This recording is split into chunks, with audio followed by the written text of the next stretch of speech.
അങ്ങനെ പെയിൻറ്റിന് വെക്കാനുള്ള വരുന്നതിന് വേണ്ടിയിട്ട് ഇവിടെ വന്നിട്ട് അശോകേട്ടൻ്റെ അടുത്ത് വന്ന് നമ്മളെ അശോകേട്ടൻ്റെ അടുത്താണ് വരുന്നത്. അടക്കത്ത് വയലിലാണ്.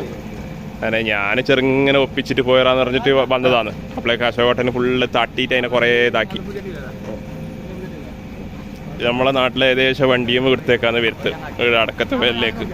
ഇവിടുത്തെ പെയിൻറ്റ് പറഞ്ഞു കഴിഞ്ഞാൽ അടിച്ച് കഴിഞ്ഞെങ്കിൽ 2-3 കൊല്ലത്തേക്ക് എന്തും നോക്കണ്ട.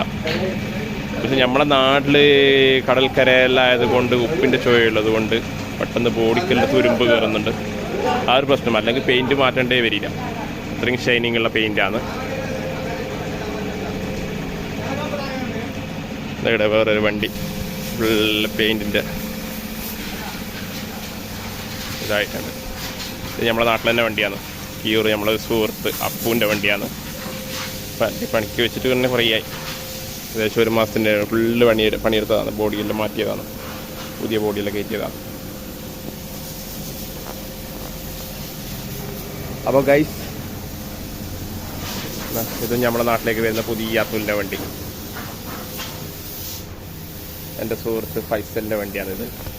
സുഹൃത്ത് മിനിയാന്ന് വന്ന വീഡിയോ അല്ല, വേറൊരു ഫൈസൽ, മാണി ഫൈസൽ എന്ന് പറയും, അവൻ്റെ വണ്ടിയാണ്. അണ്ടർആർമെല്ലാം അടിച്ചിട്ടുണ്ട്. കനിപ്പിയിലേക്ക് പെയിൻ്റ് അടിച്ചിട്ട് ഏകദേശം ഒരു 2-3 ദിവസത്തിനുള്ളിൽ വണ്ടി റിലീസാവും. ഷോപ്പിൻ്റെ അടുത്ത് ഒരു 2 ദിവസം വെക്കേണ്ടി വരും.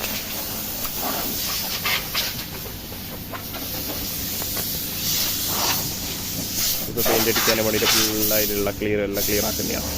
പൗഡറല്ല ചാമ്പ്യൻ കഴിഞ്ഞത്. ഓക്കെ ഗൈസ്, ഇപ്പം നമ്മളെ വണ്ടിക്ക് അണ്ടർആം അടിക്കുന്നുണ്ട്. ഇതിൻ്റെ മുകളിലേക്ക് ലാമ്പി ഇട്ടിട്ടാണ് ഇങ്ങനെ പെയിൻറ്റ് വരേണ്ടത്.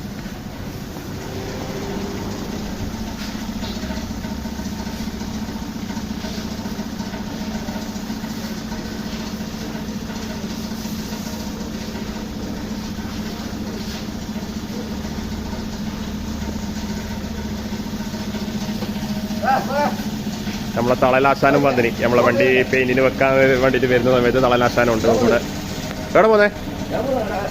സായിബർ അടുത്ത്. ഓക്കെ ഗായ്സ്, അപ്പോൾ